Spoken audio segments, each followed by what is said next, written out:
Good evening, everybody. It is our second session of Open Water Scuba, and tonight is going to be intense, so I hope you all had a chance to read the book. Who had a chance to read the book and who did not? Let me know if you read the book. I haven't read through the entire, I read through about half of it. I haven't gotten through the whole thing. Okay, did anyone read through the entire book? About half through. All right. But I read it last time, so I'm hoping it'll come back to me. Did anyone read through the entire book? I read just over half, but not the whole thing. So it's going to be a long night. I'm just going to tell you. So I mentioned last time that if people read through the book, it's going to go smoother. That's okay. We will do everything possible to make it a good class. It's just going to get your brains ready because it's going to be harder having not read the book. Okay. So we're going to talk about easy stuff first before we get into dive tables. And dive tables are extremely important. So the diving environment and life in the ocean. Can everybody see the presentation? Yes. Yeah. Great. Yes. So we're going to talk about aquatic biology, potential dangers, conservation and preservation, aquatic conditions, and boat diving. So aquatic biology, there are drifters, which are the bottom of the food chain, and zooplankton, which are animals, phytoplankton, which are plants, and algae, which require light to produce food. There are kelp forests as well, and kelp forests are mainly found in really cold climates. My first kelp forest that I got to dive was in South Africa, but I also saw some extremely rare species of sharks and other things there, like a pajama shark that I didn't even know existed. They're also found in the western United States. It's great habitat for critters, but there are some additional concerns such as getting entangled in kelp forests. Swimmers include barracuda, and they're not almost everything that's common in the Caribbean is also common here. So we see barracuda here as well, and I can tell you that they look scary, but they're not. They're really not. They're territorial in the fact that they like to hang out in one particular area, but I've never seen one be a threat to a diver, even though sometimes people feel threatened because they breathe with their mouths, and it might look like they're scary, but I'm not scared of them. I've been surrounded by schools of barracuda, and it's not a big deal. Grouper, we have a lot of grouper here, again, and in the Caribbean. Goliath grouper as well. How many of you have ever seen a Goliath grouper underwater? These things are huge. It's awesome.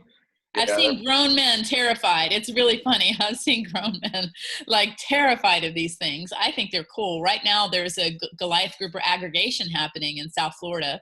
And speaking of kitties, here's my kitty Willow joining me now. She's the one who's blind.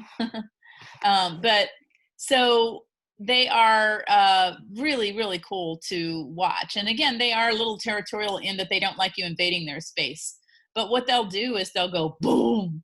They'll make this sound that's really interesting when you're underwater and you hear it. Because again, you can't really tell the direction of sound, but it sounds menacing. And it's just to get your attention and be like, hey, you're in my space. Reef fish, we have a lot of reef fish here as well. Beautiful reef fish. And then there are things that are bottom dwellers that tend to kind of camouflage themselves, and these are two of the camouflage fish that I really like looking at: scorpion fish and stonefish. So can you see where the scorpion fish is in this picture? Yeah, right there. What are these? Lionfish. Yeah, we do not like lionfish. We like them so little that I've actually been diving in Asia before, and like other people are all excited to see lionfish, and I'm like, and then I'm like, okay, no, they actually belong here. I shouldn't be upset with them. Crabs, we have a lot of these here. They're beautiful. Spiny lobster. How many of you ever want to go lobstering? Me. Okay, get a lot of dive experience before you do, because it is like a lot of task loading involved. I love octopuses, and yes, octopuses is the proper grammar for plural of octopus, and octopuses are very intelligent. They've been known to play with tools. They change colors to camouflage themselves, and they're just beautiful. Now at night, personally, I wouldn't shine a light in their eyes because you can blind them. There are also these things. Do you guys know what this is? Is that a man of war? That is a Portuguese man of war. Very good. I mentioned that in our last lecture. And yeah, you'll see them often on the shore.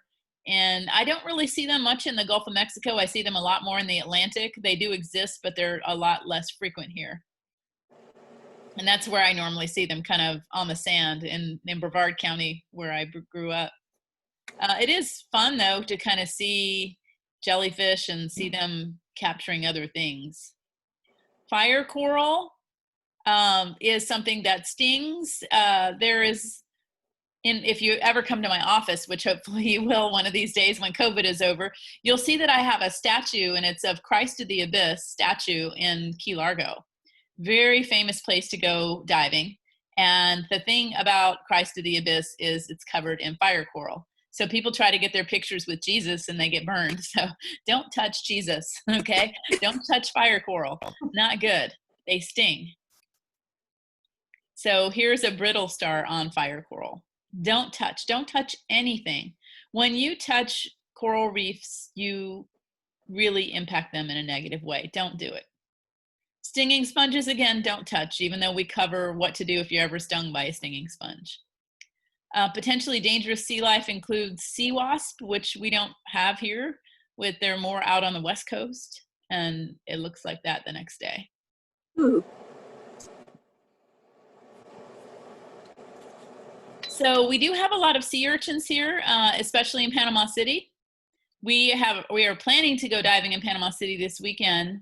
And I don't know if you guys are following Scuba Friends, but we just came back from a really cool trip to the Georgia Aquarium. And so we're very active in Scuba Friends. We do a lot of diving, a lot of volunteering. And this weekend we're scheduled to be in Panama City scuba diving on a charter boat. But I say scheduled to because right now conditions are still kind of iffy from Sally. So when you feed fish, you become part of the food chain. So, you'll hear stories of people feeding fish, people feeding eels, those kind of things. Just know that you are then subjecting yourself to the food chain. Now, sharks are something that a lot of people fear. I've expressed my opinion on this before. I call them pit bulls of the ocean. They're actually really, really sweet and curious and smart, and they all have unique personalities. Shark feedings, though, you have to, be very careful. A lot of countries have these shark feedings. The only one that I personally trust is one where it's in Jupiter, Florida with Emerald Charters, and the dive master is feeding. You're not actually feeding them, and there's like a line and you're staying back while they're being fed so that they don't get confused. Protecting our environment, again, don't touch anything, star coral. And if you did touch it, it would feel rough or slimy, but just don't touch it. Boat anchor damage happens a lot. Unfortunately, people should not be putting anchors on coral reefs. Here you can see a blue-green algae attack from an anchor. Dying brain coral breaks my heart. I see this a lot in places that used to be beautiful, such as Key Largo. You'll see a lot of coral that is just in really bad shape. It's happening for a number of reasons, including climate change, pollution, and really the fact that our waters are warmer than ever. Your personal responsibility as a diver is to stay neutrally buoyant, that's flat in the water, so that you're not impacting the environment. When conditions are right, things can actually regrow, but I think it's going to take decades for a lot of the reefs that are depleted to come back. I mentioned coral reefs in Key Largo breaking my heart. To the north of there, in the Boca, Boynton, West Palm area, there are actually very, very pristine reefs that are in much nicer shape. And so when I want to see pretty coral reefs, I tend to go there instead. So our job is to take care of our fragile reefs, to try to help them in every way possible. That includes not having anchors. How many of you have your own boat? Anyone? My family does. Yeah. So, if you're ever in an area where there's a coral reef, even an artificial reef, you really want to make sure that you anchor correctly. Also in this picture, I want you to notice the diver's fins and foot down position. That is indicating that the diver is probably overweighted and doesn't have very good form and trim. Damaged coral is everywhere. There are also invaders to freshwater and saltwater. We talked earlier about lionfish invading saltwater. Zebra mussels are an invader to freshwater. Our goal is no impact diving. That means always maintain neutral buoyancy. Don't touch delicate reef creatures. In fact, don't touch anything unless you know that you're allowed to touch it. So for example, you can touch a starfish, but if you touch it, please pick it up gently and then put it right back where you found it. So be aware of that. Also, don't kick sand on coral. So how do we kick when we scuba dive? We frog kick. We don't flutter kick. When you flutter kick your legs like you're used to doing, that's going to put sand all over the coral, which is not good for it. Streamline your gear. We'll show you how to do that. Become informed about what is going on and wherever you're planning to dive. And then please encourage others to learn, because I've been diving in places before where people told me after I told them, like, please don't touch that. You know, they're like climbing on the coral. And I've mentioned to them on the boat, like, why were you climbing on the coral? And they're like, well, I didn't think it would hurt it. And, wow, okay. But, you know, I was like, please, no, really, it's not good for the coral. So anytime you are looking to dive a new area, you want to become informed about that area and match the conditions to your ability. So what's a good example of that? One of my favorite places in the world to dive is the Galapagos Islands off the coast of Ecuador. And the conditions there are very challenging. I would never recommend an open water diver to go diving there. And so you really want to be advanced nitrox certified with some experience under your belt before you start diving in heavy currents like in the Galapagos. Dive with a local or dive master. People ask me all the time, why would I do that if I'm an experienced diver? Well, that's because when you go somewhere new and there's a dive master, they know all the cool places to find things. So an example is seahorses. I love seahorses. And they tend to be territorial in that they hang out in a certain area. And a local dive master is going to know right where they hang out and take you to them. Again, don't put your flashlight or a flash on your camera in the seahorse's eyes either. Check competing shops. Also post on Scuba Friends. And Scuba Friends is a great way to say, hey, I'm heading to the Caribbean. Where are some good countries for me to visit? Or what are some dive shops you recommend? Freshwater diving include lakes, quarries, and rivers. And here we have a lot of springs. There can be a thermocline. We don't really have a thermocline in our springs. They're pretty much consistently the same temperature top to bottom year round. What we do have a thermocline in our oceans here.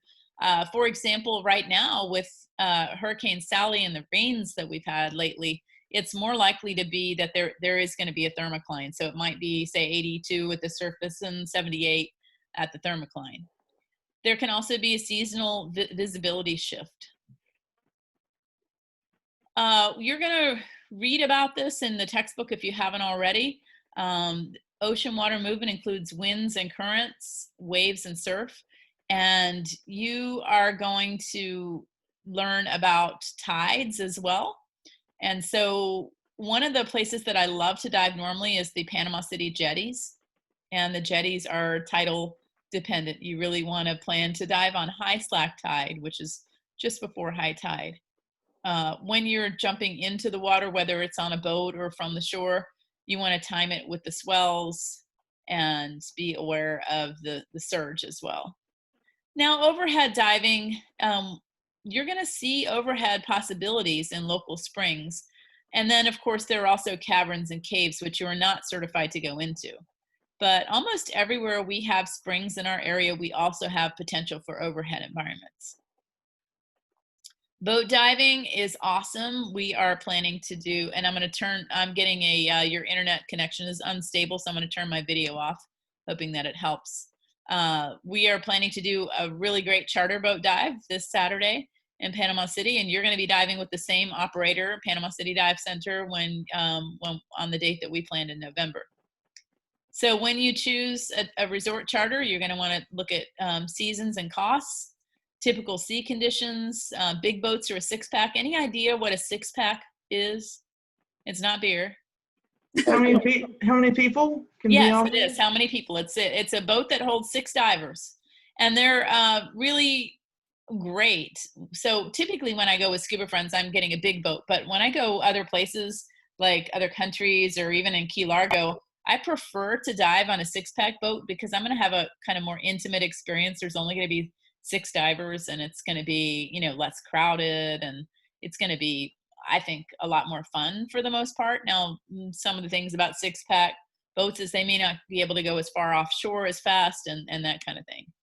But research and plan ahead, pick the length of stay, and then think about land activities, because when it comes to diving after flying, you can get off a plane and you can dive right away. But when you leave, you need to wait, depending on if you've done repetitive dives, but approximately 24 hours between your last dive and your flight.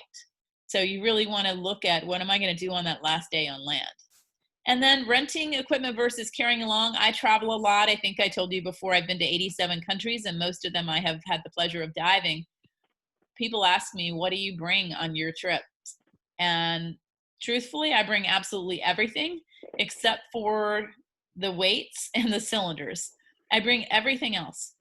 So when would I possibly want to, you know, pare that down? If maybe I'm going on a land trip and I'm only going to have 1 day of diving, what am I going to bring with me? Well, I'm just going to bring my regulator set for the most part. If I'm only going to bring one piece of equipment, it's going to be my regulator set, because that's your lifeline. Diving at a resort is a lot of fun. You want to make sure you're well rested, make sure you have the right gear and it's arranged. There are going to be a lot of waivers. Be on time.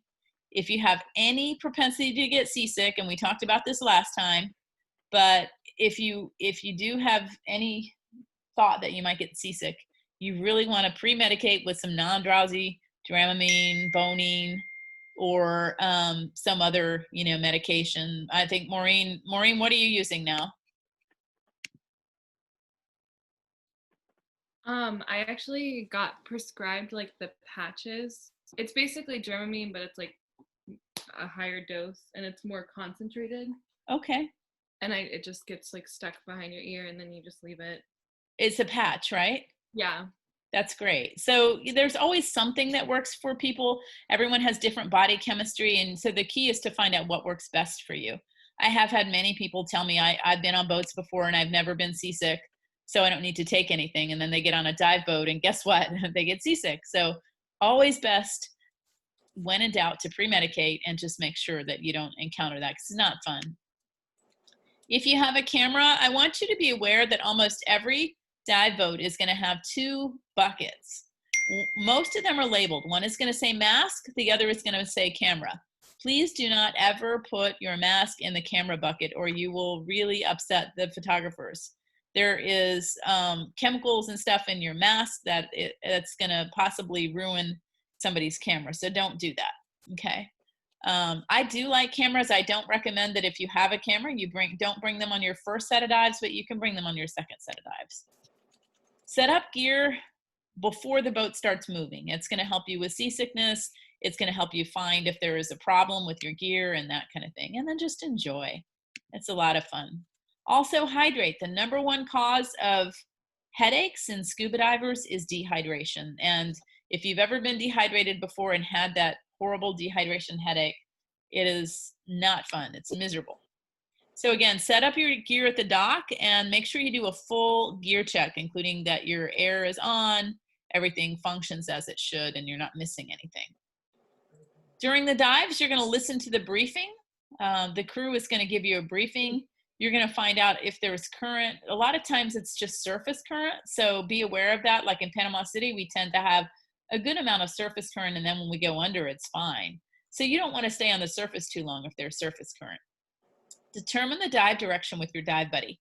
So if you're jumping off a boat and you learn that the current is going from east to west, which direction should you swim first? It's going from east to west. Which direction should you swim first? With the current or against the current? Against.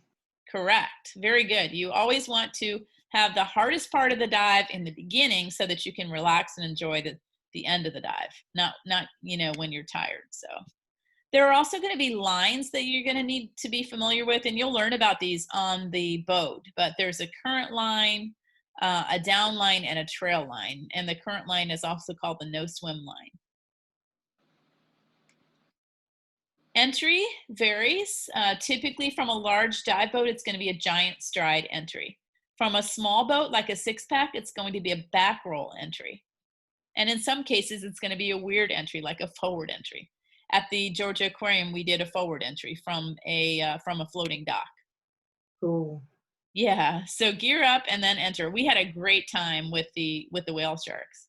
So gear up, then enter. You can see this guy's doing a giant stride entry. At the end of the dive, you're going to remove your fins and hold the trail line. This is a line that is to assist you in any current getting back on the boat. Make sure that you walk up the ladder with your fins in place, mask on, snorkel in your mouth. Do not ever become complacent. Don't take those things off. Again, if you have your own boat, there's a lot to learn, especially when it comes to diving. You want to check the weather. You want to have a float plan, tell someone about it. You want to make sure you have proper equipment, including communication equipment and fuel. What do you think is the most important thing about diving on a private boat? What's the one thing that's most important? Float plan. Okay, float plan is definitely important. What else? If you're diving for the very first time on a private boat. You're saying, Communication. are you asking if you're the captain or what? Sorry. Yeah, if you're diving on a private boat for the very first time, what's the most important thing to know? The weather. These are all great guesses. The answer, and this is on your test, the answer is how to get back in the boat. Oh, Okay? It's There- not so- on the thing. Okay. there have been instances, and I've actually seen it happen, of people separated from their boat and they're like, they forgot to put a ladder down, or they didn't have a ladder, they didn't have adequate way of getting back in the boat. So with the gear, you also always want to make sure you have somebody on the boat. So let's say you have a boat that's capable of holding 4 people. All 4 people should never go diving at once. 2 people down, 2 people up. You take turns. Always have somebody on the boat. Okay? Okay. That was module 5. A whole new world awaits. Learn, listen, then dive. Conserve and protect. And let's go diving. And you'll learn that I am very, very particular about making sure that we divers do our part when it comes to responsibility and the environment. So let's get into module 6, which is going to include handling your gear, but then dive tables as well. I'm going to zip through this handling your gear part. We zipped through it last time. It just isn't going to make a lot of sense until we are at the pool session. So we're going to talk about care of your gear and a buddy check as well. Common problem is the cylinder strap. You see the cylinder strap has come off of that cylinder. And so it needs to be nice and tight. Let's review hand signals. Let me see everybody. I see like ceilings and walls and stuff. We did this last time, right? So we're going to review the hand signals. Somebody show me low on air. Oh, Everyone show me low on air. low on. Didn't we review these last time? Yeah, I forgot. Okay, low on air. All right, low on air. Show me low on air. It's hand against chest. Oh. Hand against Okay. chest. Right? That's And okay. Georgia Aquarium is one of the only places that ever has you do that. All right, what's out of air?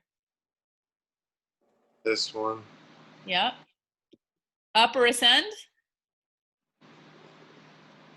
Okay, underwater. Okay, on the surface. Oh, that thing, yes.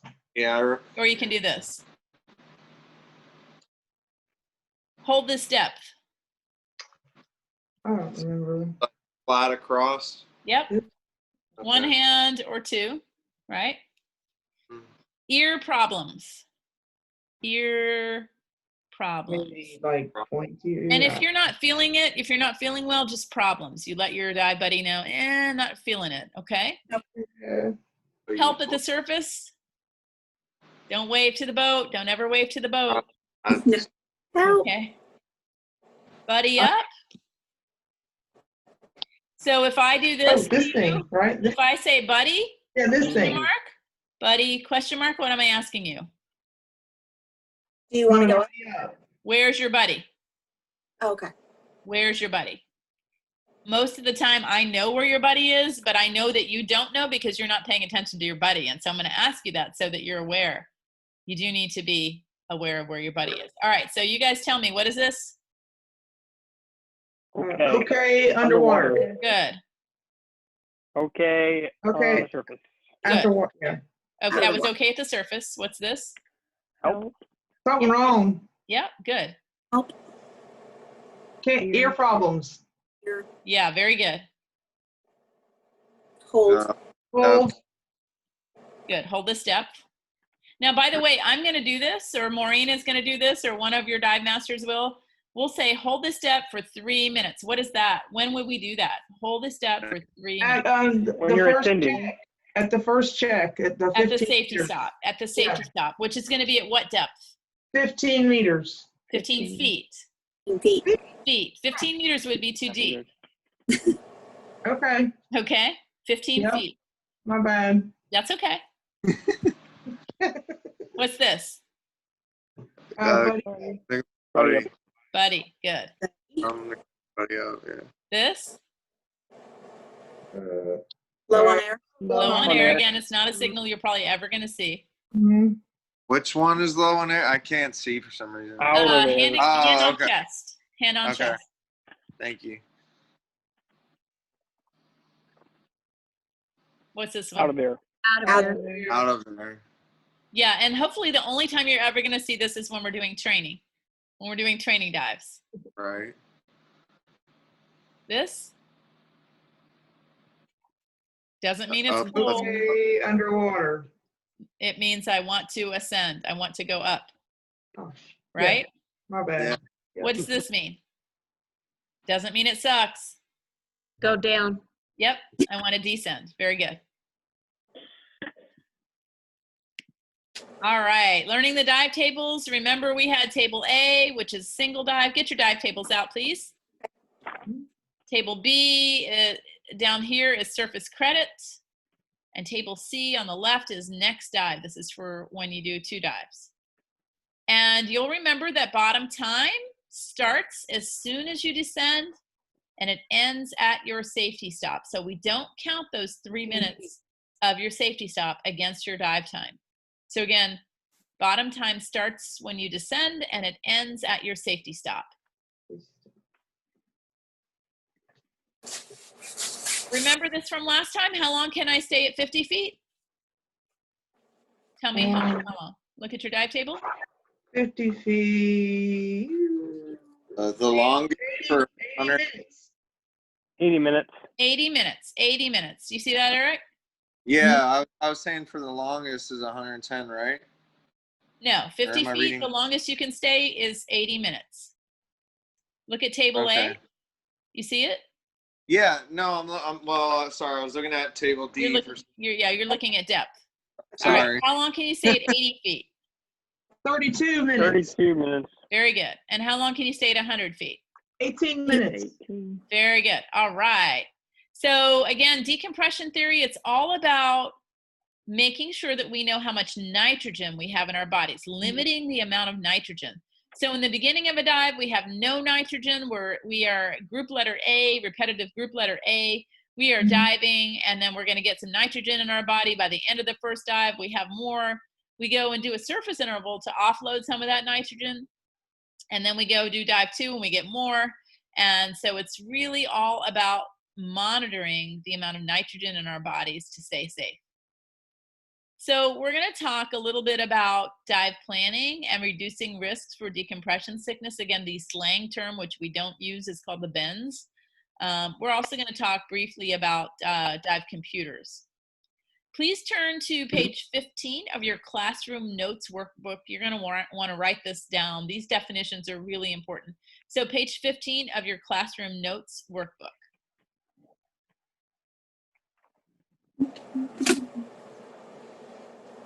Bottom time starts at the surface and ends at the safety stop. I see some people are getting theirs. So let me know when you all have your classroom notes workbook. Got it?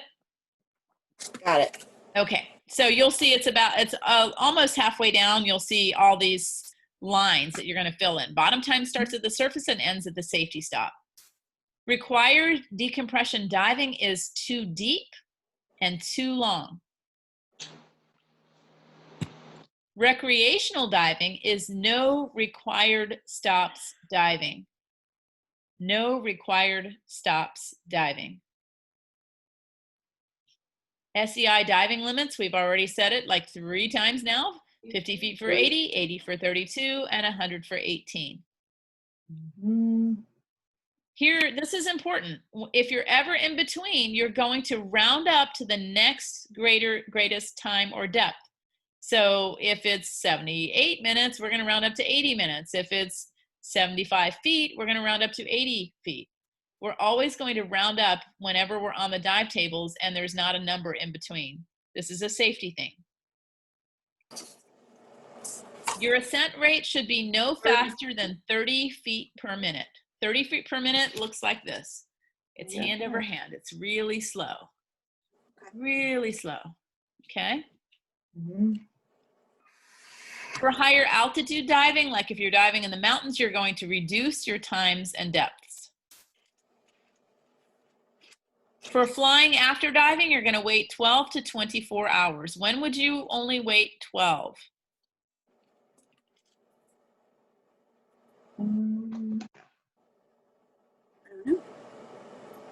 Maybe if you did a single shallower dive.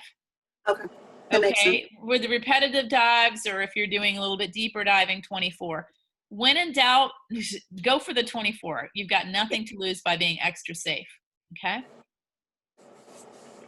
Residual nitrogen. Residual nitrogen time, RNT, or DET time, is the time against the next dive. Nobody I know has ever called it DET time. It's RNT, residual nitrogen time, is time against the next dive. Once we get into dive table problems, this will be more clear. Residual what time? Nitrogen. Oh, okay. Yeah, remember the whole point of, using dive tables is to monitor the nitrogen in our bodies. Yeah. Total dive time is residual nitrogen time plus the next dive. Total dive time, also called total bottom time, is residual nitrogen time plus the next dive, actual bottom time of the next dive. A safety stop should end all dives for 3 minutes at 15 feet. 15 feet. Yes, 15 feet. And, and you can go up to 20 because like when we're on a line in Panama City, not everyone can be holding on at 15 feet. So if it's between 15 and 20, you're okay. Repetitive dives account for previous dives that day in the prior 12 hours. Oops, I'm going to make sure everyone has all this before I move on. Thank you. Okay.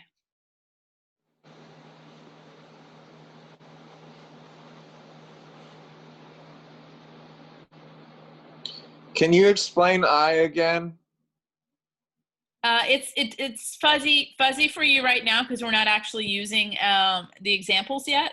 So I'm just giving you the definitions and the rules right now. Once we get into dive planning, it's going to make more sense. But basically, residual nitrogen time, which is going to be on table C, the top number, is time against the next dive. It's basically going to be a penalty for nitrogen in your body that you're going to add to the actual bottom time of your next dive to get the total bottom time. Okay, but again, it'll make a lot more sense Thank when you. we go through actual problems. Yes, ma'am. Let me know when everyone has it. I got it. Anyone not have it? I got it. Okay, I'm going to move forward then. So again, table A is your single dive time and group letter. Single dive time and group letter. We'll go through examples of this in a minute. Table B, which is the table below it, is your surface interval credit. This is credit you're going to get for being at the surface and offloading some of that nitrogen. And then table C on the left includes residual nitrogen time and next dive time. And you'll see that the depths run across the top of table C And then underneath it, you're going to have times. Top number in each box is going to be residual nitrogen time, and the bottom number is going to be bottom time. So remember, bottom number, bottom time. And then if you turn the table over, you're going to have table D for dummies. So we are not decompression divers. You should never have to use table D unless you've seriously messed up. So table D for dummies is decompression diving. This is if you messed up, and we'll go through some examples of that as well. So let's take a look at our first dive problem. Okay, problem A, this is in your workbook. You guys see the problem in your workbook, table A? I'm sorry, problem A? Yes. All right, Yes. what page is it on? 16 in the 16, workbook. page 16. And you'll see that it says 60 for 40, right? So now look at the screen. 60, Feet. and you see where 40 is across? There's no 40, so what do we need to round up to? 45. Very good, 45. Mhm. Now we're going to follow that down to find our repetitive group letter. So what letter are we? H. Very H. good. We're an H diver. And then our surface interval is going to be 1 hour. So we find where between the 53 and the 144 are is 1 hour, right? 1 hour falls in that time limit. Yes. So now what letter are we? G. We're a G diver. So we've offloaded G. a whole letter. We get credit for being at the surface for that long. We've offloaded a letter. And the question asks, on our second dive, we want to go to 50 feet. How long can we stay? So see table C, we're going to look at the depths that are on the very top, and we do have a 50. So we're going to follow where the 50, Stops at sorry. G. Oh, Yeah. sorry. So I didn't update this slide. We're going to follow the 50 down to where it intersects with G, and what are we going to see? The 50 and the G. So what's the bottom number? 11. The bottom number is 31, right? Yes. Good. So when you chart it out, it looks like this. When you chart it out, like you see in your workbook, this is what it looks like. You see that? And so where does that 31 come from? Right now, I want you to look at 50 and tell me what the furthest possible number over on 50 is. How long can you stay at 50? The furthest number? The furthest number on 50, on table 80. A. 80, right? Yeah. So if you take 80 minus 49, you get 31. So that's where that number comes from. Okay. Okay? So 31 is the answer. Let's go into a different problem. And I've got a little cheat thing below for you. So here's the question. Go ahead and fill in what you know. Fill in what you know. D is depth. BT is bottom time. SIT is surface interval time. And RNT is residual nitrogen time. So let's see if you guys can figure this out using the problem we just used. Oh, Randall, what a cute doggy. Oh, thank you. Is that a cattle dog? It is. She's a Blue Heeler Australian Shepherd mix. Feet. Awesome. Oh, she's beautiful. She is. So right now, go ahead and fill in what you know. 70 for 20. Surface interval 30. Second dive, we want to go to 50 feet. How long can we stay? Everyone quietly, don't shout out answers. Just write everything down that you know. Look at table A, follow 70 for 20, follow it down, write your repetitive letter before the 30, write your repetitive letter for after the 30, then look at 50 and how long can you stay, which is going to be the bottom number for bottom time, but also write down your residual nitrogen time. Everyone do that. Okay.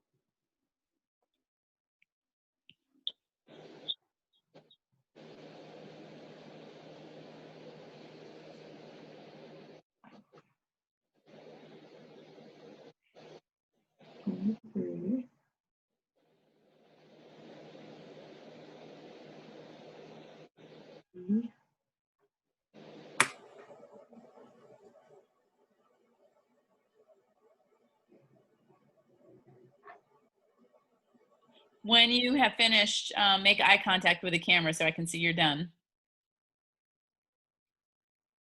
Okay.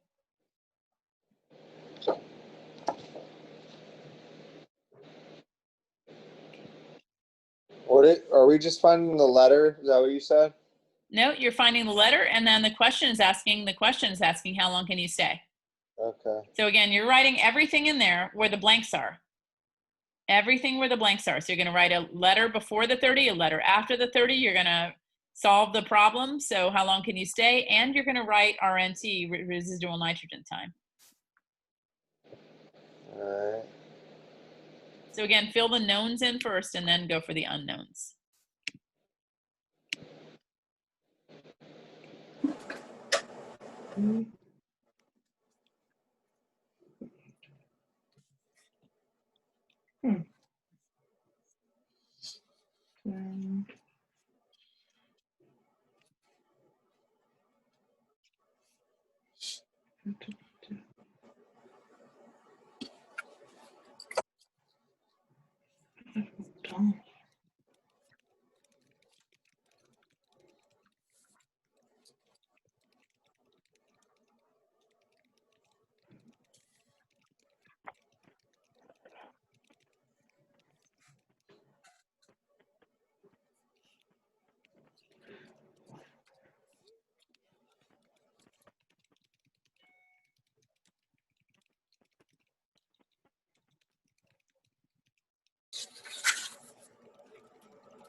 You guys have it?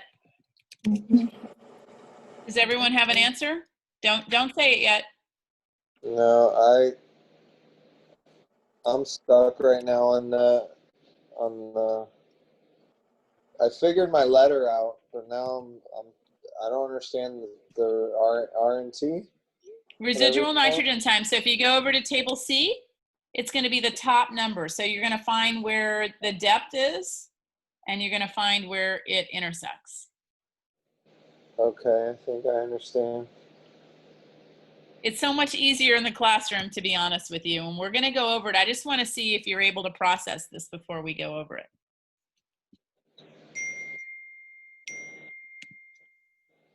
Okay. I think I know it. Does everyone have an answer?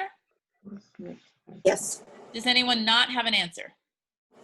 All right, and the answer is, everyone say it. 45. 45. Did everyone have 45? Yes. Did anyone not have 45? I didn't get wait, max PT. That's bottom time, is 45. All right, so Maureen is going to walk us through it. Okay, so when we're looking at our tables, oh, would you pull that back up actually? Okay, but I'm going to need to show you at some point too, Okay. because you're going to be holding the dive table up and walking us through it. Gotcha. Okay, here, I'll just write it down for really Yeah, quick. write it down.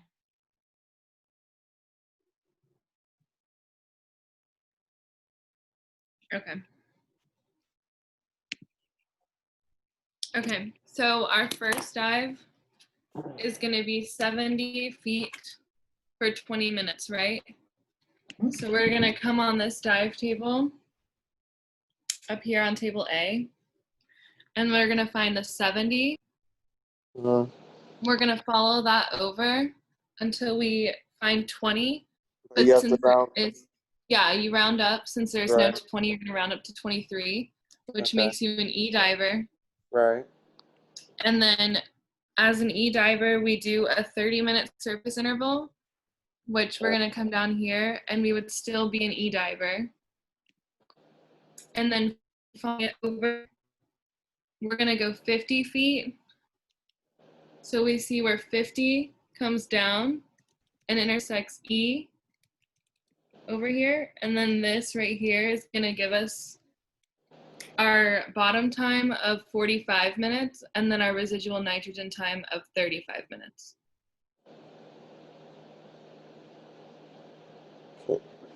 Can you do the foot part one more time?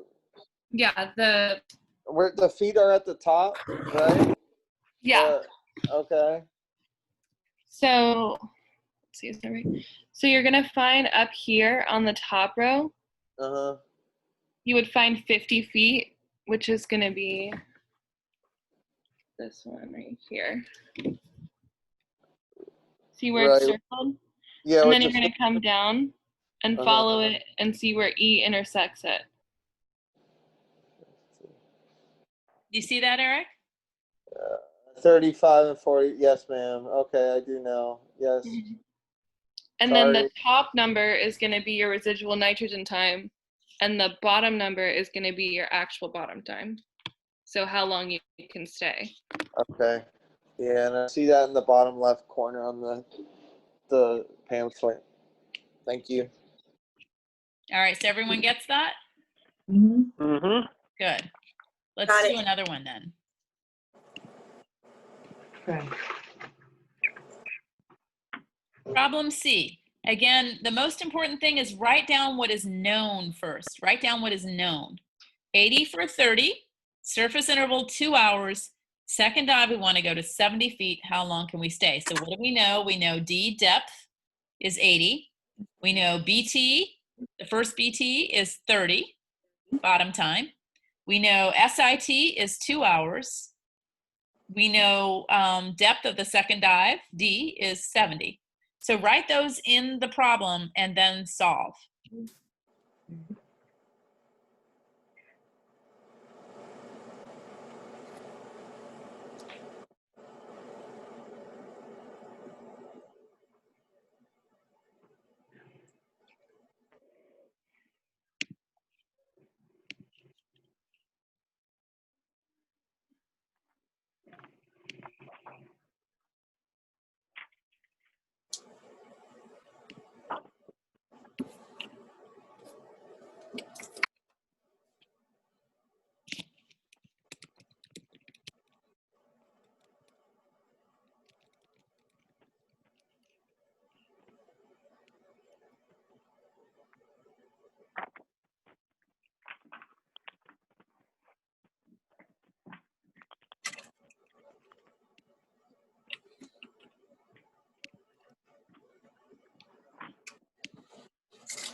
When you're finished, make eye contact with the camera so we'll know that you're done.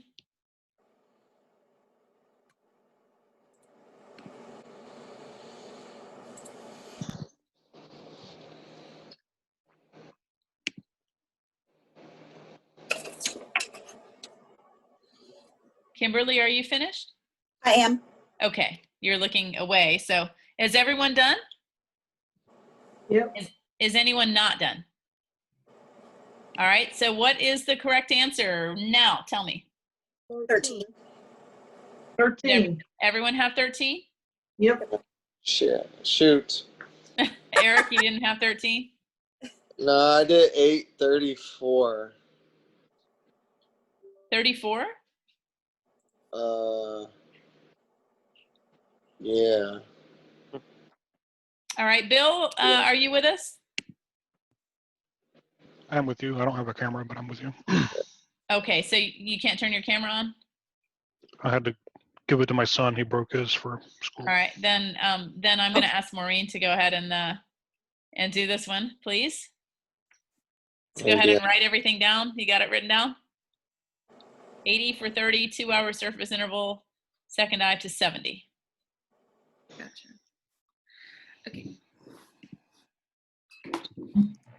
So if we're looking at it, again, we're gonna, at the top up here, I'm gonna circle everything so it's easier for you guys to see it, because I know this is,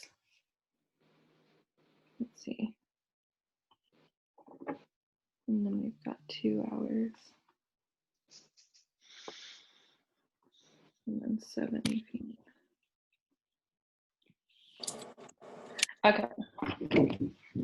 So up here on the top table, we're gonna look at 80. Right. And we're going 80 for 30, so we have to round up to 32. It'll be the last box over here. Mm, We're gonna go down, it's gonna be an H diver. right. And now, looking over here, we've got a 2-hour surface interval. So it's gonna be the third box up, and that's gonna make us an F. And then can you explain the time thing? Because maybe that's where I got confused. I think that's where I actually must have got confused. yeah, for the surface intervals. Yeah, all these. Yeah, I guess are those hours and minutes? Yeah, so the first number is going to be in the hour, and then the second two numbers are minutes. Okay. So this third box that we're in right now is 1 hour and 45 minutes to 2 hours and 37 minutes. Oh, okay, I got you. Okay. So that's what that box says. So since we're at 2 hours, we're going to be in the middle of that. Okay. And then that's going to make us an F diver. And then once we know that, we know our next dive is going to be 70 minutes. Okay. And we're going to see where those two intersect on this table, where F and 70 minutes come together. 20. And that top number, again, is going to be our residual nitrogen time. And the bottom one is going to be our actual bottom time. Okay. Does that make sense? Yeah, I messed the time up. Yeah. Sorry. At least you know where you made your mistakes, so next time you can fix it, you know? Yeah. Thank you for explaining that. Yeah, we're going to do some more problems so to make sure that everybody's got it. Okay. Aw. I know. This is my cattle dog, Finn. He's 1 year old. Oh, he's beautiful. Okay. Okay, honey. He wants your attention. He does. All right, so let's go to the next problem. And this one is not in your workbook, so I'm calling it C2, okay? First dive is 71 for 20. Surface interval is 2 hours and 30 minutes. Second dive, we want to go to 38 feet. How long can we stay? Again, write what is known. You have the depths, 71 and 38, dive 1 and dive 2. Time you have for the first dive, the bottom time for the first dive, 20 minutes. You have the SIT, the surface interval time of 2 hours and 30 minutes. So go ahead and work on that problem. Well.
Yes.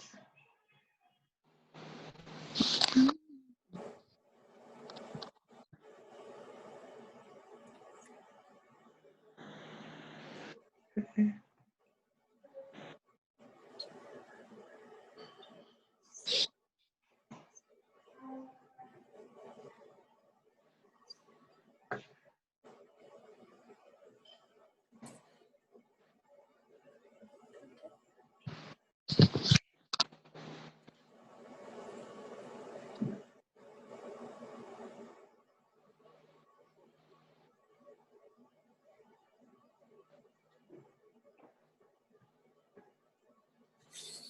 Okay.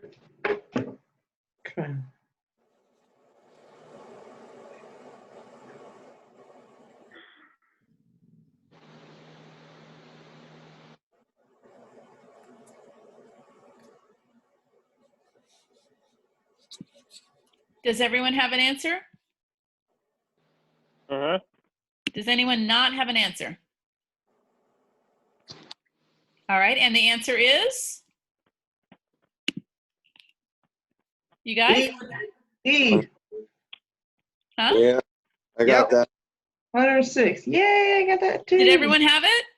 Yes, ma'am. I did. Did anyone not have it? I didn't, but I know what I did. I was off a line. Okay, I see. watch those lines, really important. Like if you Yeah. get done, go back and check it all the way from scratch. Yeah, I'm Okay. going to. I'm going to copy that. I'm going to take a picture of this and go back and play with it. Good. Okay. All right, let's go through another problem. Yeah, I see what I did. Problem D. First dive 40 feet for 1 hour. Surface interval 50 minutes, 50. Second dive, we want to go to 80 feet. How long can we stay? Again, finish the problem, then keep your answer quiet and just make eye contact with the camera.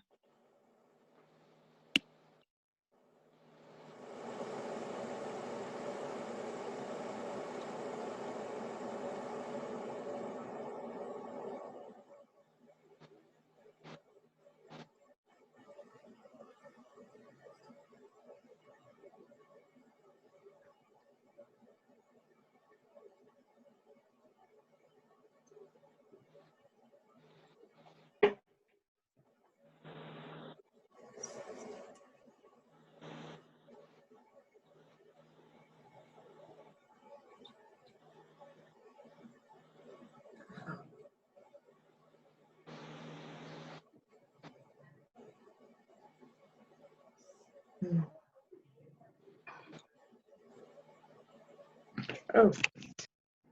Oops. I didn't realize.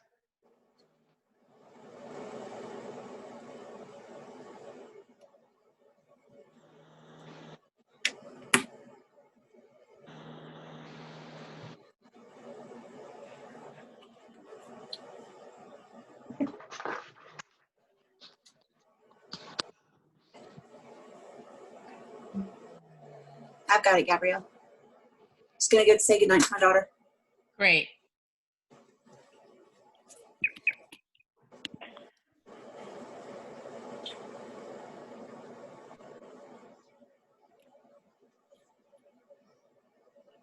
Does everyone have it? Yep. Does anyone not have it? Everyone has it? Yes. So what is the correct answer? 3 minutes. 3 minutes. 30. One. Yeah. Everyone has 3? 3. Yeah, 3 would suck, wouldn't it? Yes. Can you imagine doing a 3-minute dive? So what No. are our choices? What would make it better? To on the first dive, not stay out as long. Okay, that would certainly be one thing. What else? Or You could I like plan sit B. longer. What's plan B? You could sit on the surface longer. That's right. You could sit on the surface longer. That would be a choice. What else could you do? If you increase your surface interval to 2 hours, you would get a 10-minute dive, which still isn't great. But what else could you do? Not go as deep on the second dive. Correct. Not go as deep on the second dive. Ideally, you want to do your deepest dive first. It's not always the case, but I would say 95% of the time, our first dive is going to be our deepest dive. Okay? Makes sense. All right, we are going to do our first 3-dive problem. This is where things get really complicated. So is everyone with us? Is Kimberly back? I'm here. Okay, good. So this is, I want you to pay really close attention. This is much harder when we get to 3-dive problems. But if you pay attention, I think you're going to find that it's not that complicated.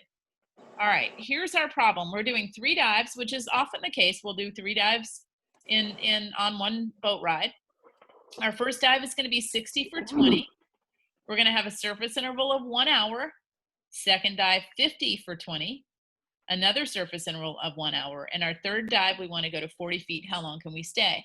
Now, keep in mind, most of the time when we're doing boat dives, 1 hour is pretty much the standard for a surface interval. So it is very common to do this kind of dive. When would you do a 3-tank dive? Well, typically, it's going to be somewhere maybe further offshore where it's harder to get to. I know when I go shark diving, I'm going to do a 3-tank dive.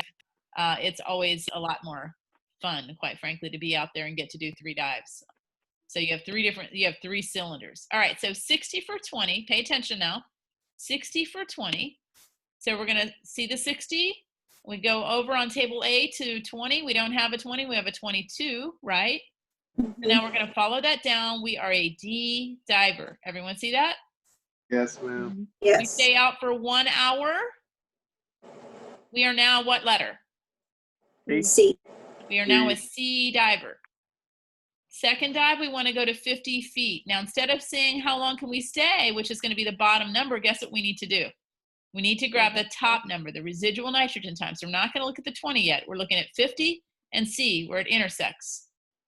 And we're grabbing that top number. What is that top number? 23. 23, right? Yeah. So that's our RNT, our residual nitrogen time is 23. Now here's where it gets complicated. So listen up. We are going to take the 23 and we're going to add it to the 20. So again, residual nitrogen time plus actual bottom time equals total bottom time. We're still on the second dive. Residual nitrogen time, 23, plus actual bottom time of the second dive, 20, equals 43. Now, still on the second dive, we're going to go back up to table A, and we're going to look at 50, the depth of the second dive, and the new time, 43. So we go 50 for 43. We round up to 48. You see that? Uh-huh. Now what letter are we? G. G. We're a G diver. We have a 1 hour surface interval. We are now what letter? F. F diver. We want to go to 40 feet. How long can we stay? So find where the 40 and the F intersect. What's the bottom number? 80. 80. 80 is how long we can stay, and then we're going to grab our residual nitrogen time of 55. Does that make sense to everyone? Yes. I lost you the moment you started adding the. Okay, so I'm going to go back. Listen up. It was Listen just up. too Listen fast. up. Listen. Ready? 60 for 20. We round up to 22. Yeah. We are a D diver. We stay out for 1 hour. We're a C diver. Yep. Second dive, we want to go to 50. We're going to ignore the 20 right now. We're just looking at where the 50 and the C intersect in order to grab the top number, which is residual nitrogen time. This is our penalty because we're doing more dives. So that's our top number is 23. So we're now going to take 23, which is residual nitrogen time, add that to our actual bottom time of our second dive. Second dive, it's all about the second dive. And we get 43 as our total bottom time. Do you see that, Right. Eric? Yeah, this is where I got up to that. Now I'm confused. I don't know what you Okay, so this is only part of what we need to do for the second dive. We now have a new number. We have 43 as our new number, our new total bottom time. So we've got to now go, still on the second dive, take 50 for 43. That's our new total bottom time. 50 for 43, and we continue the problem just like it was our first dive. 50 for 43, we round up to 48. We then find that we're a G diver. We stay out for 1 hour. We're an F diver. How long can we stay? We find where the 40 intersects, and it's the bottom number, 80, with a residual nitrogen time of 55. So you're a G diver, and you're staying at for an hour, right? Yep. So that puts you at F. Right. And then the final thing was 40, right? Is that what? The final dive was 40, so we Yeah, find where the 40 intersects with F on table C. All the way over here, 5580, right? Yeah. Right. So the Okay. answer is 80. How long can we stay? The answer is 80. And 80. then we have that residual nitrogen time of 55. Now, if we wanted to do a fourth dive, what would we do? We would take the 55, we'd add it to our actual bottom time, we'd go from there. We're not going to do 4 dive problems though. Okay? Does that make sense, Eric? Yeah, it was just a little too fast for me personally. Sorry. That's okay. Do you have it now, or do you want me to go back through it? I mean, I understand. I think the more we do it, it'll make. Yeah, we got some more problems to go through. Yes, ma'am. So this is what it looks like charted out.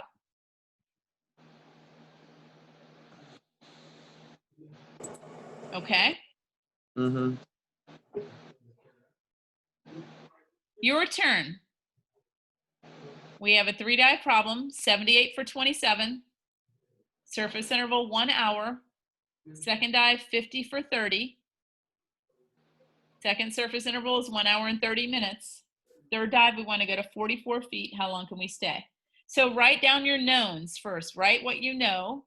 And then don't forget, on your second dive, you're going to take the depth, take the depth, and you're going to find your residual nitrogen time, the top number, add it to your actual bottom time, which is given to you 30 to get your new number, total bottom time. So 50 for that new number. You're going to go back up to table A, 50 for that new number, and continue the problem. Everyone try that.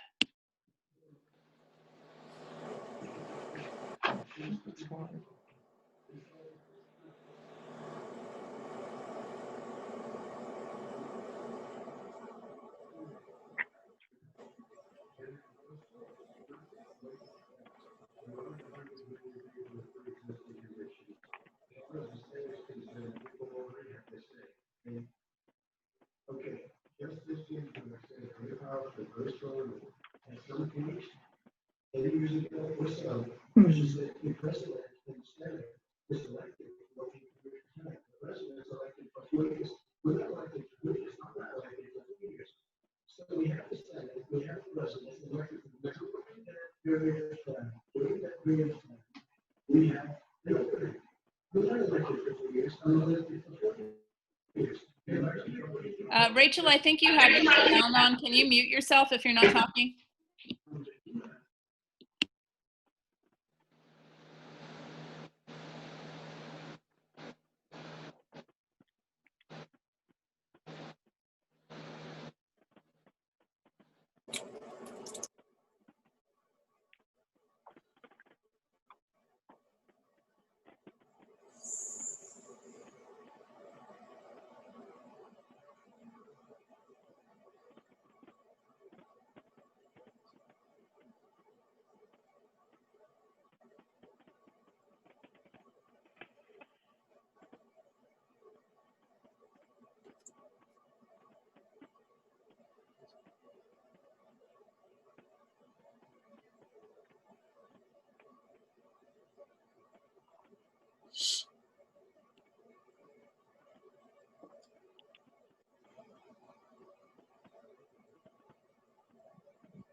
How's everyone doing? Good. Is everyone done? Is anyone not done? Everyone is finished? Hello? Yes. Yes, sir. Yep, All right, what is the answer? 19. 19. Eric, what do you have? I apparently 18. I was at the 48:54. 48:54? Yeah. Okay, tell us, walk us through the beginning. So we can try to figure out where it went wrong. Walk us through Okay. the whole problem, Eric. So you got 78 foot. So I round that up to 80, right? Mm-hmm. For 27 minutes. So I bring that to 28 because I round up, right? Right? So that puts me in G. Mm-hmm. Good. And now I'm there for an hour, which puts me in F. Right? F diver.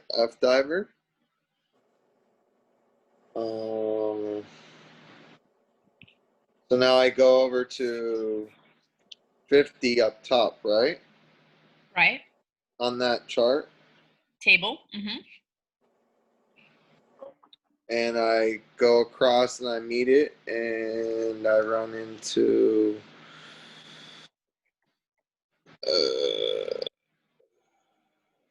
42:38, but now I have to add the 30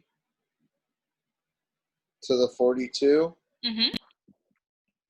which gives me 72. Right. So So I'm far, back. so good. So I'm back to 80 again. No, not 80. That's the first dive. We're on the second dive. Second dive. Remember, all this is on the second dive. We're not going to go back to the first dive. We're on the second dive. Okay. Sorry, I thought I had to like round up or something with that one. You're I think- okay. I think- Wait, what are you talking about? Oh, I'm sorry. You're not talking about the first dive depth. You're talking about the second dive time. Is that correct? Yeah. I'm sorry. You are right.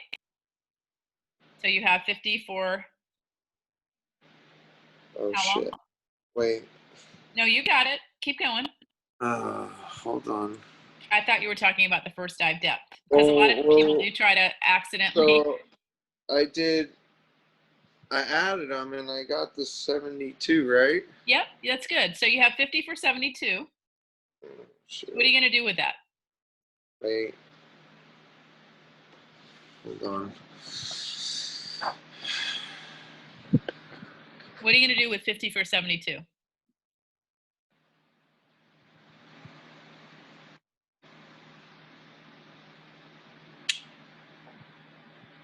You're going to go back up to table A.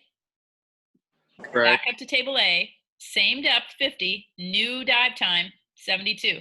50 for 72 on table A. Tell me what that gets you. Oh, that's where I screwed up. I think I rounded up instead of time. I confused it for feet. Okay, just walk us through it as if you just walk us through it now. What should it be? Okay, so go down to 50 and then over to 72, but I'll round up to 80. Right? It'll put me in K. Yes. Wait, this is All a right. lot. No, that's good. You're doing great. So now you're out for 1 hour and 30 minutes. So what does that make you? Follow the K down to 1 hour and 30 minutes. J, is it a J? Good, J. And then the question is, how long can we stay if we go to 44 feet? So what are you going to do? Go over and look up and round up to 45. Right. Which is 83. Or wait. Sorry, my eyes are messing with me. J. Yeah. No, 83. but that's your residual nitrogen time. What's the bottom time? 19. Right. Okay. So you got it. That's it. I guess I added the wrong one or something. I don't know what I did. Okay, that's all right. You got it. Let's try another one. 100 for 10, surface interval 20. Second dive, 50 for 50, surface interval 1 hour 45. Third dive, we want to go to 40 feet. How long can we stay?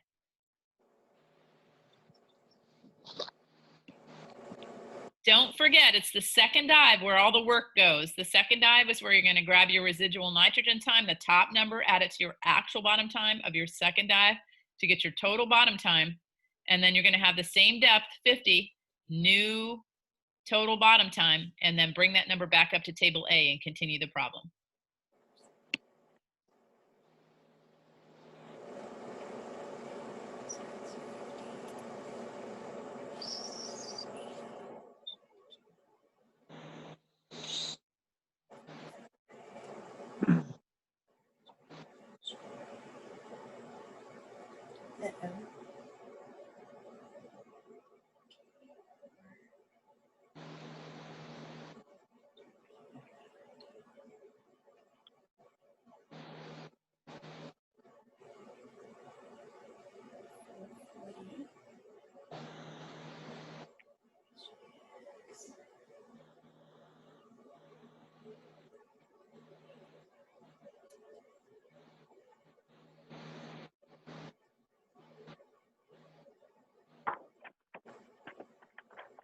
Ooh, I got it.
How's everyone doing?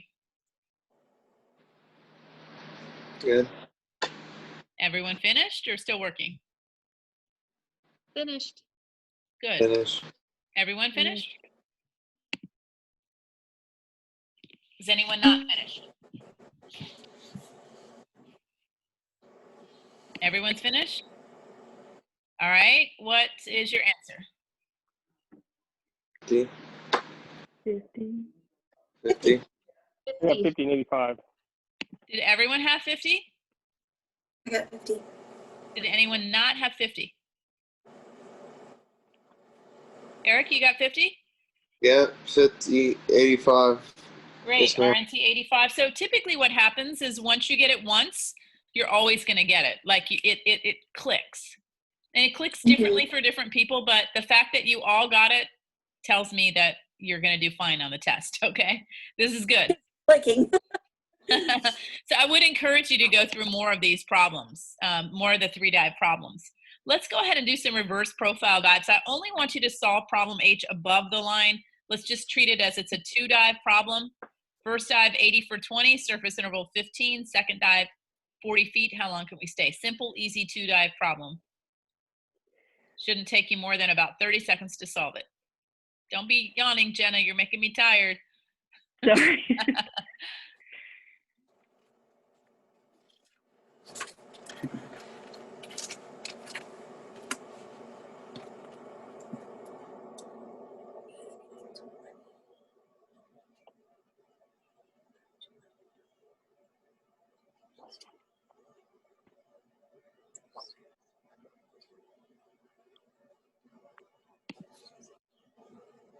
Again, make eye contact with the camera when you have finished.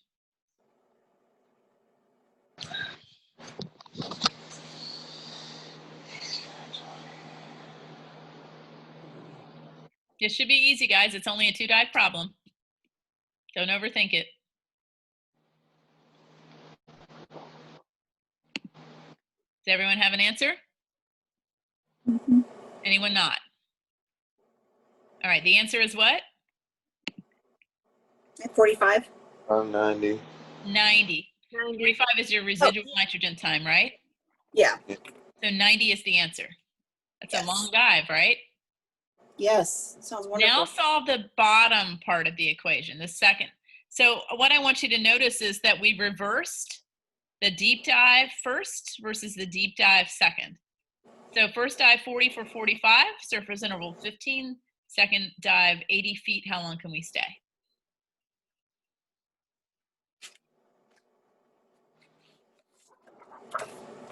Okay.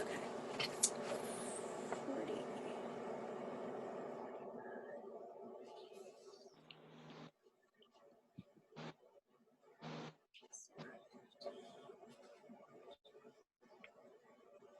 Seven. Oh, sorry.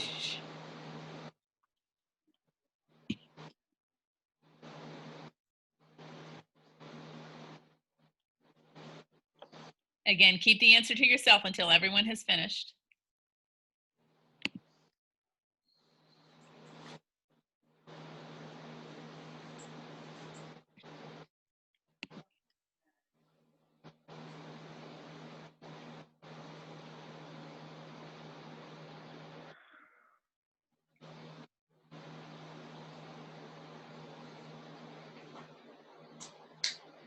Does everyone have an answer? Is anyone not done with the problem? All right, what is the answer? 7. 7. Did everyone have 7? Yes, ma'am. Very good. So here you can see why we like to do our first dive as our deepest dive. See the difference? Oh, yeah. Okay. Now, what I want you to do is this is kind of more of a common thing. Let's say we go somewhere, we want to go diving, and there's a shipwreck and it's at 80 feet. Of course, at this point, we're advanced divers in order to go to 80 feet. And so what you're going to do is you're going to take one finger and you're going to put it on table A. You're going to find 80 for 30. We're finding the surface interval. This is how long do we need to stay at the surface in order to do these 2 dives. With your second finger, you're going to put it on table C. And you're going to look at the top line and find 80 and follow it down to the bottom time of 20. Now, which number are we looking at, the top or the bottom number on table C to find bottom time? Top or bottom number? Bottom time. Bottom number. So find 80 for 20. You might need to do some rounding up on these. And then when you find those 2 things, you're going to find where they intersect on table B. And that's going to give you a range. And you're going to pick the lowest of that number, which is going to give you your minimum surface interval time.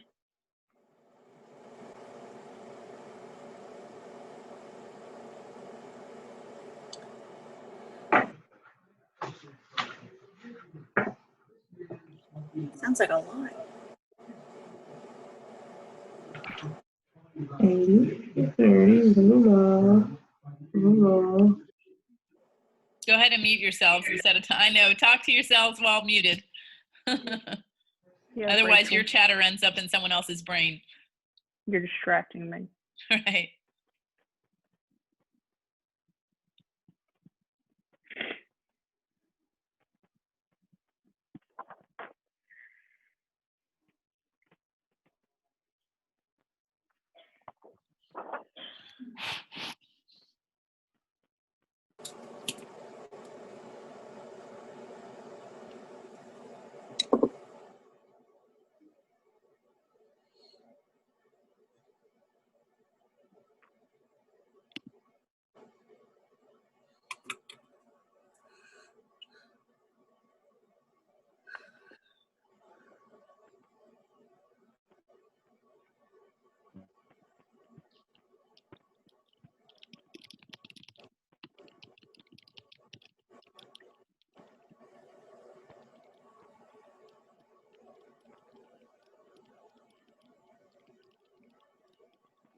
Does everyone have an answer?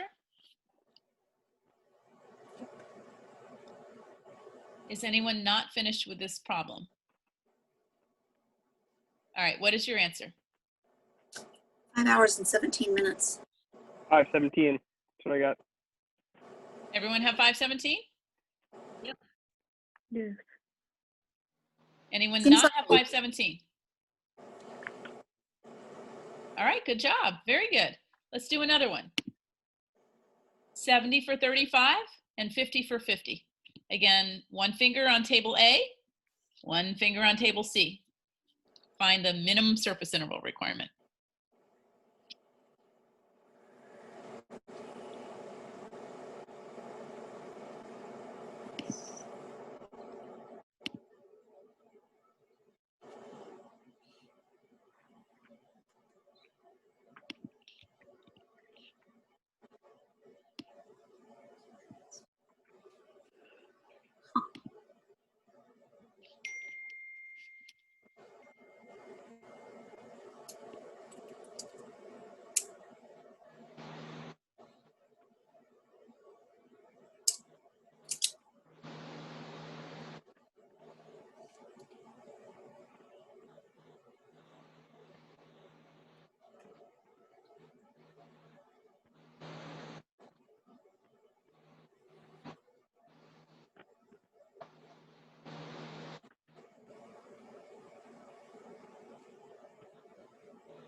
How are you guys doing?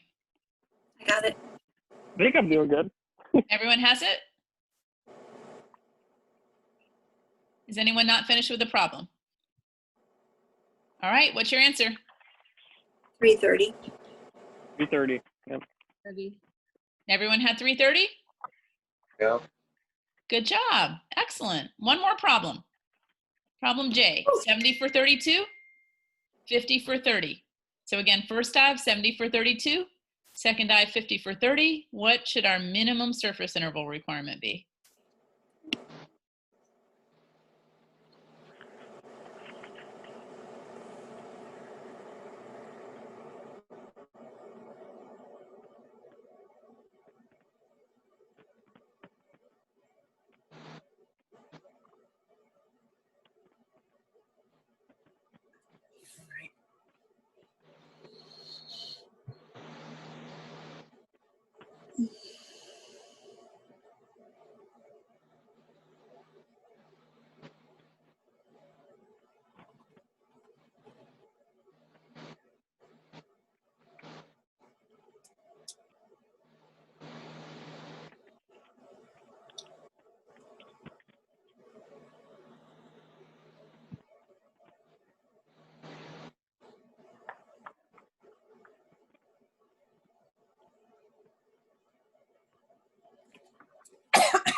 Does everyone have an answer? Yep. And your answer is? 10. 10 minutes. 10 minutes. Good job. All right, you've got the surface interval down. You've got the 3-dive problem down. Let's take a look at another problem. Everyone walk with me. Your first dive is 60 for 70. Everyone look at 60 for 70. Table A, 60 for 70. Uh-oh. Right? You can't. You can't do that, can you? Mm-mm. So what do we need to do? Maureen's giving you a hint. Decompress. Yeah, table D for dummies. Table D for dummies. So turn to table D.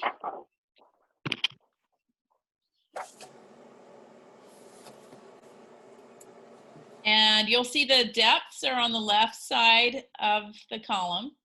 Mm-hmm. And then you're going to look at bottom time, which is the second column over. Okay. And I want you to see if you can find that it would be, the answer would be 14. You see that? So the third one. So ignore all the other stuff. The third one gives you the answer. You see that? So Yeah. Okay, good. So, and our decompression stops are done at 20 feet instead of safety stops at 15 feet. So let's give you, this is what it looks like, right? This was an old version of the table, but essentially you're looking at the 14. So here's another problem, 80 for 50. Tell me what your decompression time needs to be. Got it. None. Wait, sorry. Not 9, not 9. 24. Everyone see 24? 24. Does anyone not see 24? Everyone have that? Okay. All right, here's another problem for you. Our plan was 80 for 25, but we saw a whale shark, and we got so excited that we followed that whale shark to 110 feet. This is actually kind of how reality goes sometimes. So we went to 110 feet for 25 minutes. What do we need to do?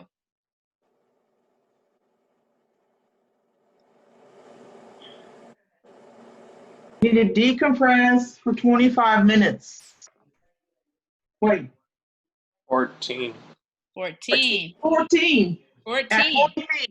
Now, let me Decompress. tell you something. Here's the problem. When you sit there for 3 minutes doing a safety stop, I'm telling you, it's going to feel like a really long time. Can you imagine 14 minutes of just sitting there? 14 minutes is a long time. You might not have enough air. I have had to help people who've messed up before, and it requires a whole new set of gear. You can't just sit there for 14 minutes if you don't have enough air left for that long. So, all right, let's talk about special procedures planning. Anytime it's really cold diving or very strenuous, you're going to round up to the next greater time to be more conservative. If you ascend too quickly, you're going to extend your safety stop by 2 minutes. So instead of doing a 3-minute safety stop, you're going to do a 5-minute safety stop. If you needed to decompress, like I just mentioned, and let's say you were supposed to stay for 14, but you couldn't because you didn't have enough air to stay that long, you need to stay out of the water for 24 hours and breathe pure oxygen. You should always have contingency plans. So great divers are always thinking, what if this happens? What if I can't reach the exit? What if? And so we're just running scenarios in our heads all the time so that we are safe. And we're actually drilling and practicing. Every dive to me is a training dive, every one. I'm going to zip through dive computers because you're not going to use computers. I don't recommend, even if you want to get your own gear, I don't recommend you get computers until you fully understand dive tables. But just know that there are standard, advanced, air integrated, and hoseless computers, and they all have different functions. But basically, they're all going to be able to tell your current depth, no decompression time, max depth, bottom time, ascent rate, which means it's going to tell you if you're going up too fast.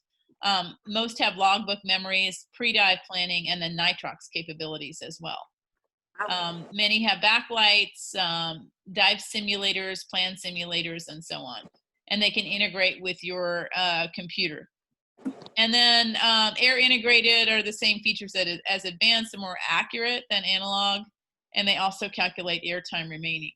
Hoseless, you know, some people use these that it introduces a second piece of technology, so a transmitter, and it's coded to prevent interference from other hoseless computers.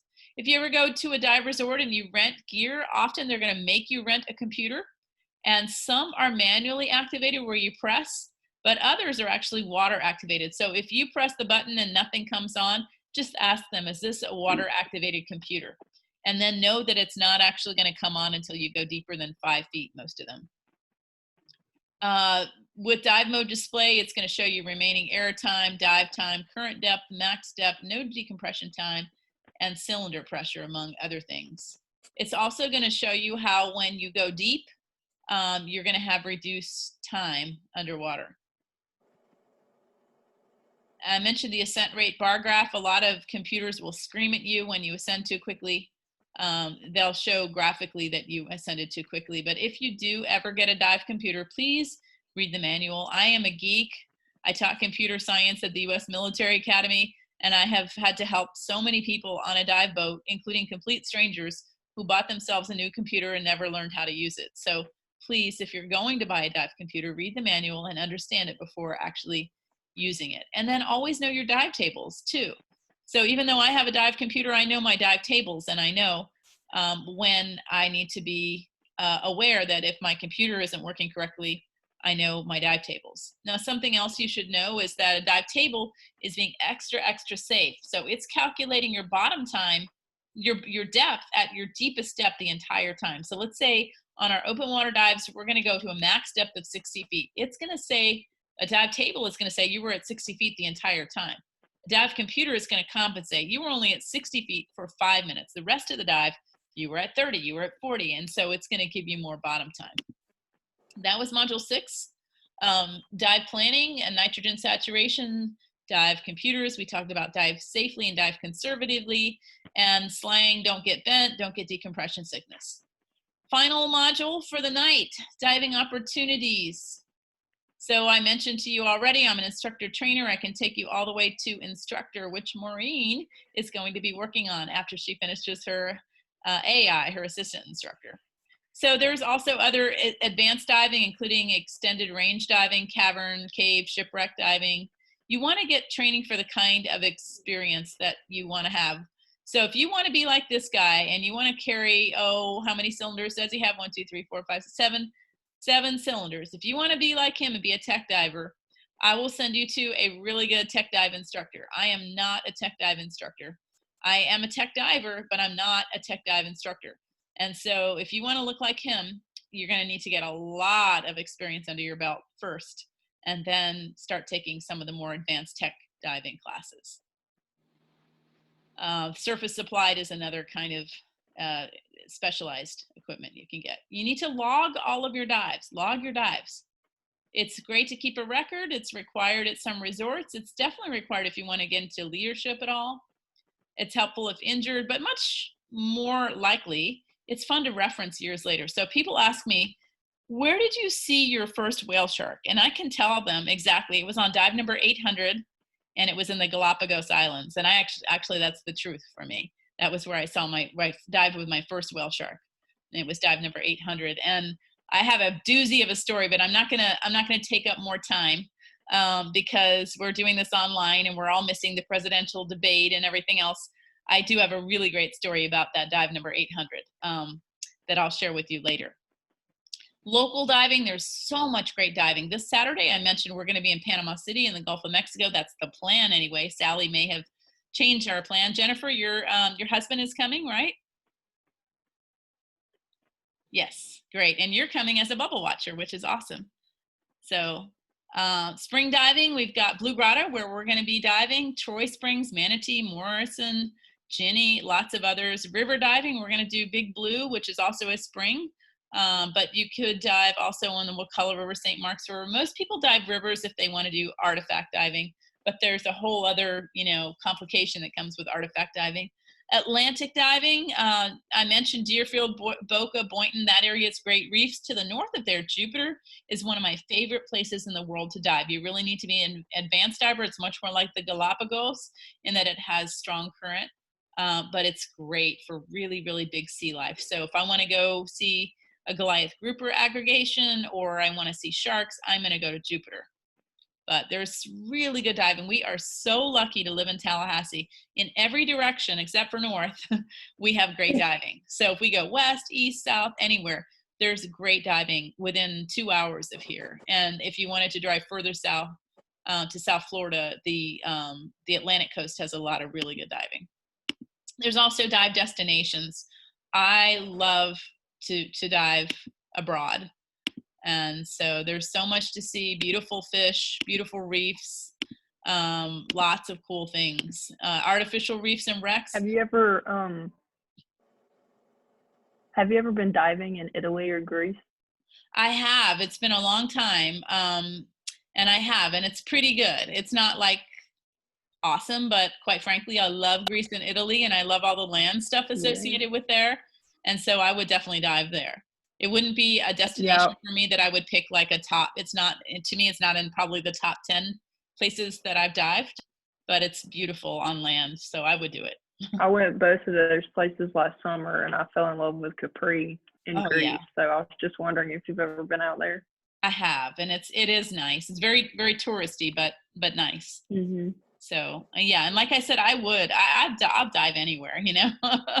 but I love Italy and Greece just for the land side. So why not? Oh yeah. Yeah. So, but I have a thing for shipwrecks, and you know, shipwrecks are artificial reefs. Sometimes they're intentionally sank, sometimes they're not. But wrecks are one of my favorites. So anytime we do boat diving, you're going to see I'm going to take you to at least one shipwreck. It's fun. What is this on the left?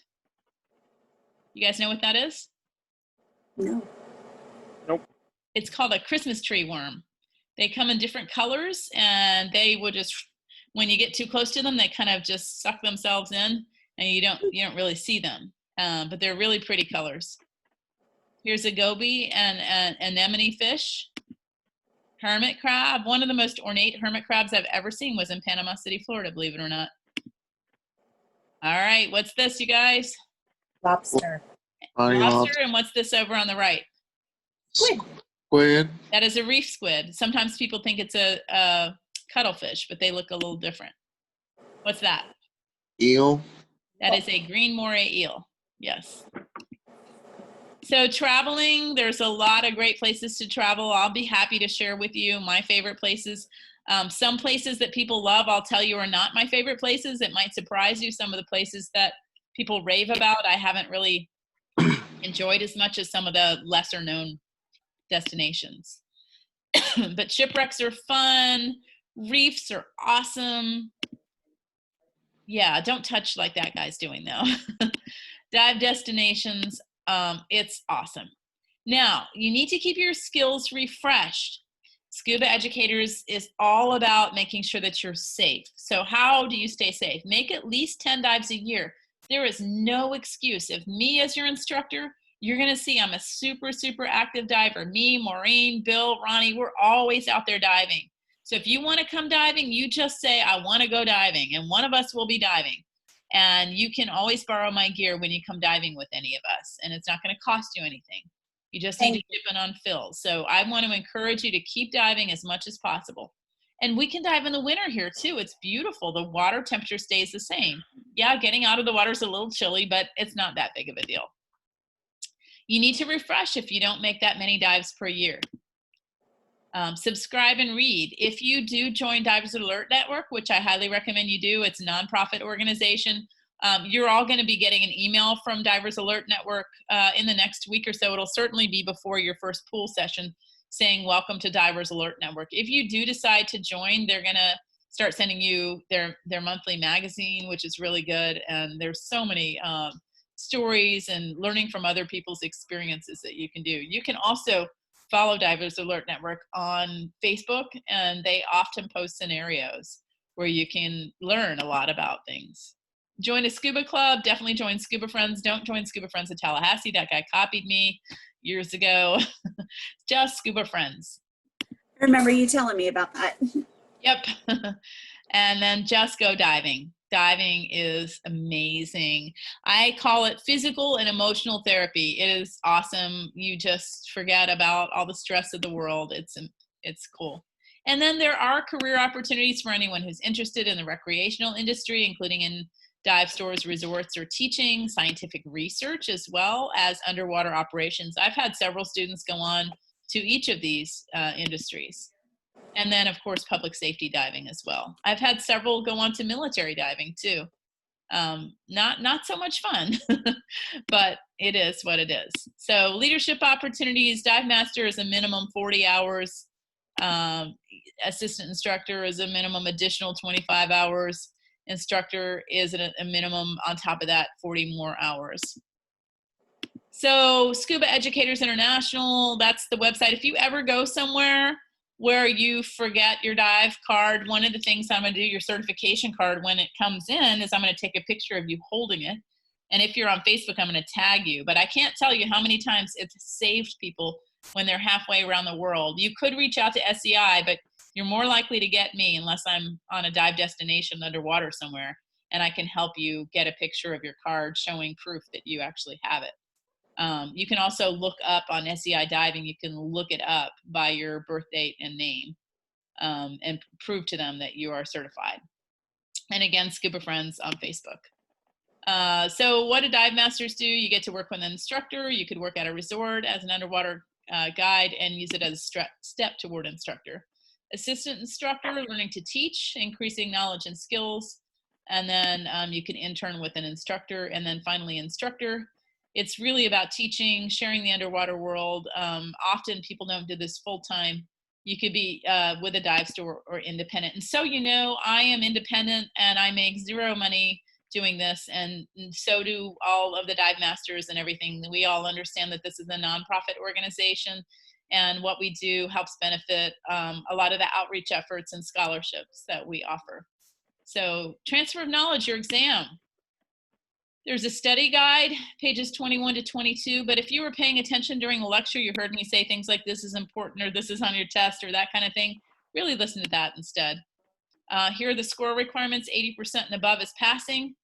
And then you can see the others, but let me just tell you, when we go through this, you're all going to do oral review. We're going to go through and I'm going to say, Brenda, read number 1 and tell us what you think the correct answer is. And Randall, read number 2 and so on. So we're all going to do oral review together. Now, we could do a review right now, or we could end the lecture. What is your preference? Wait, when do we take the test again? You're going to take the test next week on Tuesday. Okay. What do you guys I prefer want? to end the lecture. Huh? I prefer to end the lecture. Okay, does everyone agree? That's fine. All right, lecture's over then. Woohoo! Good job. Please practice your dive table problems. There will be a lot of problems on the test. I'm going to be emailing you the test because we are in an unusual time, so that means that you get the benefit that not other students have ever had of open book. Okay? So by tomorrow, you will all receive an email with the test. So if you don't have an email from me by tomorrow, please reach out to me and get in touch, and I'll make sure that you get it. Any final thoughts or questions? Nope. Gabrielle, is there a place online where we can kind of practice these, the tables, like that will give us tables to practice? Well, if you go to homework, you're going to see a bunch more there. And also the review questions I was going to go over there in your book. So I would suggest that you go through the homework and you go through the dive table problems in the workbook. All right, I have all of that. Okay. Good.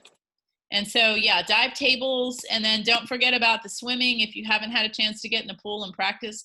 By the way, I had a heated pool lined up and it fell through, so I'm trying to find another one. We really want to do heated. We just had a cold front come through. I have an unheated one that someone has offered, but you know, when we're in the pool for as long as we're going to be, we really would rather have it warm. So if you know of anyone with a heated pool, let me know. If not, don't worry. I will find one. I'm good at finding things. You know, worst case scenario, we could all wear wetsuits in a non-heated pool, but that is really not my desire. I like to be warm. Okay. All right, so if you don't have any final questions, then please study for the test, and I will be emailing it to you. And we'll go over it at the next session. All right, thank you. All right, thank you guys. Take care. Thanks. Have a good night. Bye. Have a good night. Thanks. Good night. Night. Night.